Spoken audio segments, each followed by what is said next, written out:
I'm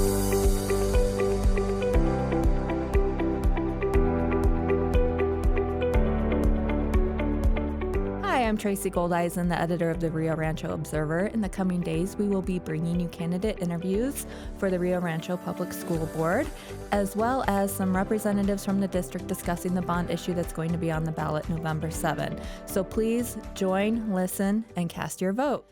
Hello, everyone. We are here today with Rio Rancho Public Schools Board candidate, Amanda Galbraith. Welcome. Thank you for coming.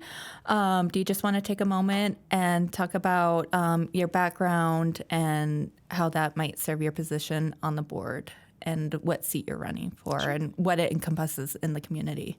Okay. Yeah, I'd be happy to. So thanks first for having me here. This is fun and new and different for me. So it's really exciting to be here. But yeah, like you said, my name's Amanda Galbraith. I'm currently running for District 2 School Board for Rio Rancho Public Schools. I currently serve on the board as the board president for the last 4 years. Mm-hmm. It's been great. It's been a roller coaster. You know, we went through a pandemic in the middle of that, and that was my first, that was the first time I ever had been in an elected position like that. And to go through something like that was hard. Mm-hmm. But it's great. I have 4 children. One just graduated. My 3 that are still in Rio Rancho Public Schools. And so I also graduated myself from Rio Rancho High School right as it was first built. And so I have a lot of experience with Rio Rancho Public Schools. I've kind of grown up with it. Okay. And it's a place that I love to be and serve. So Rio Rancho is a great community. So I'm just happy to be there and to be serving. Okay, great. And what made you originally want to run for the school board and then continue to file for candidacy to continue to serve on the school board? Yeah, so it's kind of an interesting story when I first ran. It wasn't something that was in my radar to originally run for school board. I had always thought when I was younger that maybe I would run for something, some sort of office because I love serving my community. But school board wasn't necessarily my radar. A good friend of mine who served as the board president for Rio Rancho Public Schools, Carl Harper, he actually came to me and they were looking for a candidate and he thought I might be a good fit for that. And as he talked about it, I really just felt like that was where I should be and that I should do that, especially since my children were in the schools. And so with that, as I thought about as a parent and what I wanted my children to experience while they were in school, that's why I decided to run. Now, as we're going ahead, and this is, of course, going for my second term, we're doing so many great things that I want to keep that momentum going. So we have right now our Career Technical Education Center we're in the midst of. I really want to work on that and to be a part of that. And we also have a lot of new challenges that are coming up. We're seeing different things with our student behavior and a lot of things like that. And so because of that, I feel passionate with my kids being in school that I want to be a part of those decision making. I know a lot of people who live in Rio Rancho, and I hopefully have been a good voice for them for the last 4 years, and I hope to continue to be a good voice for them for these next 4. Okay. And you might have touched on this a little bit in your introduction, but how do you think your background will lend itself to the issues the school board and the district face? Okay, thank you. Yeah, so probably touched on a little bit as far as there's a couple of things I think for me. One, I actually have a degree in public health, and so that's been really helpful as we've been going through different situations to have that background to understand how to work, and mine specifically in education and helping people to change. And so that background has been really helpful as we've gone through, the pandemic, and also for sure helped me to understand that too. But we're seeing a lot of different, some behavioral health and mental health things as we go through. So that for me has been very helpful since I have gone to school to understand those things and how to help people to work through those things. And then, of course, once again, as a mother, and I'm very involved with what my students are doing in school as far as their sports, and I pay attention very closely to their academics, and we have very good relationships, so I know what's going on with their teachers and in their schools. And so that really does help me to have a good understanding of what's happening in the schools from all different angles. And so what was there more? Tell me, I can't remember all the parts of your question. Did I get it all answered, or I still have some more needed? I think that was some good information, and we'll touch on some of those other things as we move along through the questions. What do you think the district is doing right now, and what do you think are some of the most pressing issues and concerns it's facing? Yeah, okay. We have Rio Rancho Public Schools is a very good district. They are very forward thinking in what needs to be taking place. I have great opportunities to meet every other week on a one-on-one with our superintendent of schools, Dr. Cleveland. And as I'm with her, I think what they are doing right is that they're trying to really look at everything that's up and coming and prepare for those things. The hard thing as we've come out of a pandemic, I think what we've seen is not just with Rio Rancho Public Schools, I think we've tried to stay on top of it, but as expectations across the nation have changed for our students. And what I'm seeing that is good with that is that they are going back through and looking at our attendance expectation, our behavior expectations, and they are trying to do things to change that across the district so that our students feel safe, which is important, but also that our teachers feel safe. And so I think that's something that they are really, really doing well. And honestly, going forward, I think that's also something we really, really need to work on as well. We really have, those expectations have changed over the years, and trying to continuously look, if attendance is not going to solve the problem, well, then we need to keep looking and see what else is the issue. But they've been doing really great with that. Security, we have some really innovative security things that are going into effect. I think they're really doing a great job with that as well. And I want to be a part of that to make sure that our kids are safe. Yeah, because I just, Gary covered it at the school board meeting, the presentation on the Evolve system. And it sounds like that has been moving smoothly so far. It has. It's been really moving great. I was actually just watching a video. I was out of town during that meeting. I came in just virtually, but they were showing me the videos of some of the things that are happening within our school. And then just this last week, I was at the Bloom Fiesta and I walked through the Evolve system. They had they had metal detectors, and then they had one group that was the Evolve system. And so every time I have an opportunity to go through that, I like to see how it's working. And it works very well, very well. So I'm really excited about that moving forward. Okay. And then, some of these next couple of questions you kind of touched on in an earlier response. How do you think the district can best reconnect with families who maybe got lost or disenfranchised through the years, especially during the COVID years, as you said, or who just maybe don't believe in the public school system? How do you plan to reach those families? Yeah, a lot of it comes from is that our families need to know that they're important to our schools, and that we really need to work together to help our students. And so I think we have some families, everyone I think kind of started to look in and they forgot to look out and forgot that we have all these community things. And so I think one thing our district needs to do is to really partner better with our parents. They need to come back into the schools, and we're seeing some of those things. I was actually just over at Rio Rancho Middle School the other day and talking to their principal, and they're going to have a big community event where they're going to have food trucks come out and all of those things. Those sort of things are what we need, because we've created, as we put up those barriers, for the pandemic, we actually created these mental barriers too. They weren't so physical, but when we did that, our families started to feel separated from the schools. They no longer felt, I think, like they were really apart. And so they need to be able to come in and know that they're not the enemy, as they come in. They need to know that that our families are important. They need to know that they have, that their opinions actually matter. And so when they express those opinions, that the school board and also the school district are actually going to listen to those things, and that our school district is a reflection of the culture of our community as well. And so I think moving ahead, those are some of the things that we really need to work on, that to help our families to really feel that they're an integral part of our school district. Yeah. And then you also mentioned this earlier, the district implemented new behavior and attendance policies this year, and new expectations and whatnot. And what are your thoughts on that? I've been trying to keep a close eye on it and listen to, there's a lot of differing opinions on what's happening. I honestly think it's a good thing. I think there's some kinks that we need to work out as we move ahead. We definitely have, I hear from Cleveland High School, they're worried about, traffic and all of those things. So it's hard for their kids to be on time. But I think that's both sides that need to work on that. So as a school district, we need to work on, the traffic problems that may be causing those tardies. And then as parents, we need to be working on making sure we get our kids out the door at the right time. And so I do think it's a good thing. As it's funny because you have these small behaviors such as attendance.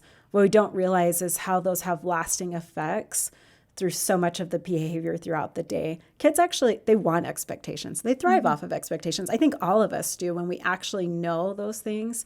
And so as we set up those expectations, it's a little hard at first, Right. but then we thrive off of those things. We know what we're supposed to do and where we're supposed to be every day in class. And the more craziness you have in a class usually is because, and it even roots from the things like attendance and tardies and all of those. It roots from those things. And so we need kids in school. Right. Kids need to be in school to really learn, and they've forgotten that they need to be in school. So we need to be in school. Okay.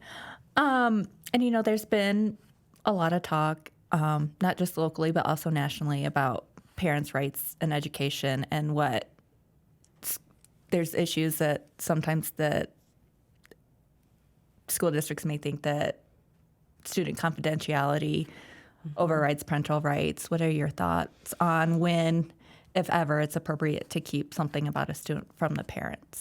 Yeah, this is something I've been really introspective about and trying to see. What I'd love to see is us to have almost like a town hall meeting where we could all kind of talk about this and hope that it stays in a good place. We, as parents, and I have 4 kids, I want to know what's happening in my kids' lives. That's important to me. I want to know what's happening. Now, do I feel like a teacher has to call and tell a parent every single little thing about what's happening? They don't have the time to do something like that. But those big things, and I think it falls though in 2 different places. We want to put it all in the school district that, you should tell me. You should tell me when these things are happening with my kids. And so, but they also have, some of our teachers, I teach 3 classes. I have 60 students, within those, and that's a small number for teaching that many classes. That parents need to be involved too. We can't put it all on the district. If you want to know about what's going on with your kids, you need to go to the parent-teacher conferences. You need to be talking to the teachers if you are concerned about anything that's happening. And so I do feel that we shouldn't be keeping things from parents. That's not something that Rio Rancho Public Schools does. If there's some sort of health concern, we're always talking to our parents. I know we've had a lot of parents who are worried that things are being withheld, but nothing like that's being done intentionally. And so we need to be forthcoming on those things and watch what's happening there. And like I said, it also is the parents' side, though. They need to be involved in their kids' lives at school. They can't just put them off in the morning and say, see you later, Right. and then get upset when they don't know what's going on. If you're not in the school, then you're not going to know what's going on with your kids. So, Okay. So it's kind of a two-way street. it's a is what two-way you're street. saying. It truly is. It truly is. I am concerned at the state level what's happening there. And we've been trying to be really good in our district to be forthcoming with parents. I'm worried about what's going on at the state level, that some of those things may change. Our culture of our community right now is that we talk to our parents, and I don't Right. see that changing. Right. And those are some of the questions that came to me right off the bat when the legislative session was, is what's going on with this bill and how. So, We don't have health clinics and things like that in our district, which is, I think, what causes some of those issues that we're seeing across the nation. We don't have those things right now. And so perhaps it's not as hard for us. At the same time, I know as a student, when I was growing up, there are things that, those teachers that I was close to that I talked about. If I was in danger, I look at it now, I hope that they would talk to my parents. Right. But if I'm just having a conversation with them, and I think this for my children too, I don't know if all those things need to always be discussed with their parents. Sometimes you're just looking for some, you just need some support. Right. So it's a line. And it's when you're young, it's different, right? Elementary school, middle school versus high school, those things are all very different age brackets. Right. And then, this week also, there was some comments on the policy regarding like political and social issue messaging and signage. What are your thoughts on that policy? Yeah, it's actually, I'm really grateful. This last week we had we had teachers that came in and they talked about the policy, and they really, I think, brought some really good ideas about that. And talking about, especially we've been talking about like the LGBTQ signage and stuff. And so right now I'm actually trying to think about those things as well and try to be very objective about them. When that policy, it is a board policy that the district was upholding. We didn't sit down and have a conversation about how they were going to uphold that. That is how the district came out and did those things. And I think that their heart definitely is in the right place. And I think it's a good thing. Because when we put up one sign, we have to think about all the other signs that could possibly go up as well. And we want our kids to feel like every place is a safe space. Right. Now, as the teachers talked, and I was thinking, they talked about sizes and all of those things. I think it's one thing if there's just a small thing on the door that has it, there, versus walking into a classroom and having whatever those flags or anything may be for any sort of group kind of going into that. And seeing all those things. I think those two are two very different things. And so I'm actually right now very open to sitting down with our teachers and talking more about those signs as far as them being a small thing that's on the safe space sign. So that's something I want to talk more with our teachers about, because my mind's really been opened as I discussed with them this week. I do not think that any of our classrooms, whether it's LGBTQ or I am of the Christian faith, I don't think anyone should walk into a classroom and just have crosses all over. I think when you do something like that, as much as you are well intended, there are kids that feel uncomfortable with that, and I don't think we should ever want anyone to feel uncomfortable. We want them to feel safe wherever they are, and that they can go to school with whatever their beliefs may be, and that they can learn math. Like that's what we really want. We want, we get so focused on those things, but what we really want is we want them to learn math. Like we want them to learn history. We want them to learn how to write. And reading, writing, arithmetic. Right. And that we're getting away from that when we focus too much on these things. They're important because our kids are in school for a large amount of time, and we want them to feel loved and supported. At the same time, like we don't want those to overshadow the academic side of really what we're trying to do in school. Right, what they're really there for. Yeah. But I think that's a conversation we definitely need to sit down and have more talks about, because people are very passionate about it right now. Yes. And then what do you think the district needs to do to remain one of the top performing districts in the state? We have such a good district. What do we need to do? We need to be student focused. We need to work on, when I first started as a student at Rio Rancho High School, it was an exciting school to be at. And we had teachers. I remember my teachers came from all across the nation. And I think one of the things that we need to do is we want to build up people here in New Mexico, but we want it to be an exciting place and a good district, a district that's being innovative and that's thinking forward and coming up with new ways to teach our students. And so I think we need to look at that and think about, like, what was it that Rio Rancho High School brought that people were excited about, that they came from across the nation to want to teach at? How can we get teachers who are just outstanding from here in New Mexico and across our nation who want to come to Rio Rancho Public Schools for whatever we may have? Something that, as we look at the charter schools that are coming in, I think it's definitely not our enemy. I think charter schools are fine and great. But as we see those, what's happening is all of our schools are really becoming schools of choice, and that parents do have a choice on where to put their schools. We want those high achieving kids too in our district too. And so I think we need to look at some specialized schools that we can get. That career technical education, I think, is really important. And what are some other schools that we could bring in that have some specialties, like with robotics and all of those things, that we can be forward thinking to really keep our schools where we want them to be. And when kids are excited by those things, well, then they're high achieving because there's something in school that is exciting to them that they want to be a part of. Yeah. And so I think those are the things. We really have to be innovative at looking at, like, what is coming at the future, what kind of programs can we put in our schools that make our kids like so excited to be at school that they want to do good at math, they want to do good, and you bring those things in. Robotics brings in all of those things, and the kids love it. And so if they love being at school, their academics go up. And so those are the things we need to look at. And then that would again play into the better attendance too. Yes, so for sure. And then this is kind of a broader question. How do you propose with New Mexico's ranking lowest in the nation in education? How do you think we need to bring that up? This is probably the most controversial thing I'll say today. So I am in disagreement with probably most of even the legislature as we keep adding on days to our school year, thinking that that's going to make things better. I don't agree with that. I think what we need to do, and I can't tell you that I have the solution on how to do it, is that if we want to see our grades go up in our schools, and I talked about this a little bit before about our partnership, is that we need to help families. We need to, we can't get into people's homes. That's not the role of anyone's, right?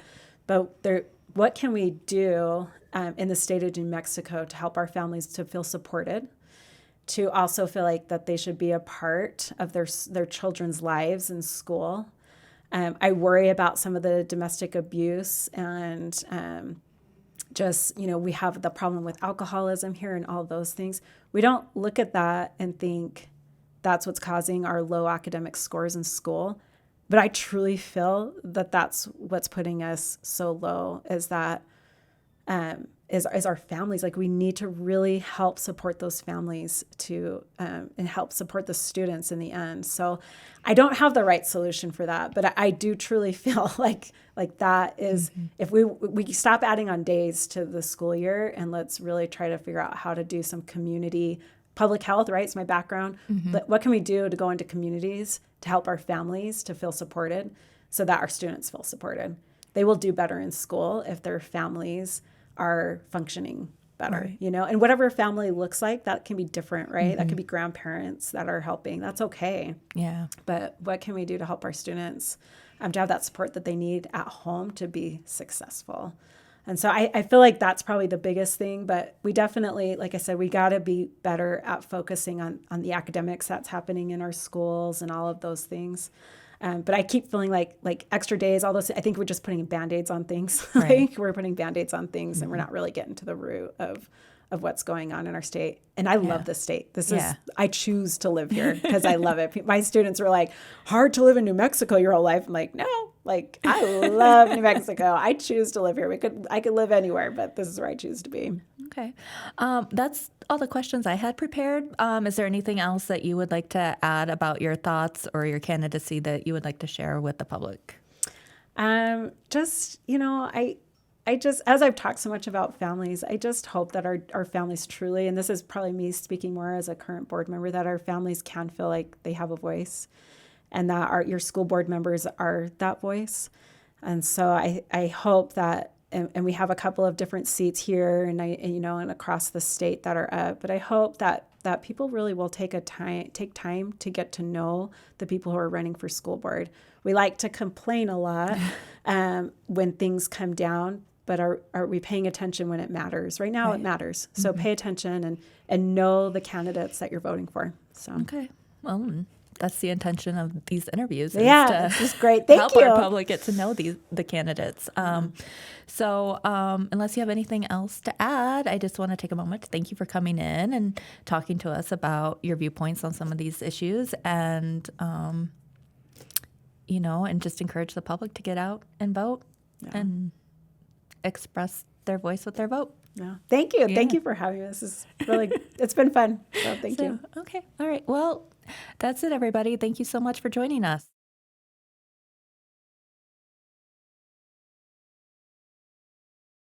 Hi, my name's Amanda Galbraith. I'm running for Rio Rancho Public Schools School Board, District 2. I've been a member of the Rio Rancho community 40 plus years, my whole life. And I have 4 kids who have all gone through the district. And I'm running for school board, and I'm excited to be a part of our community.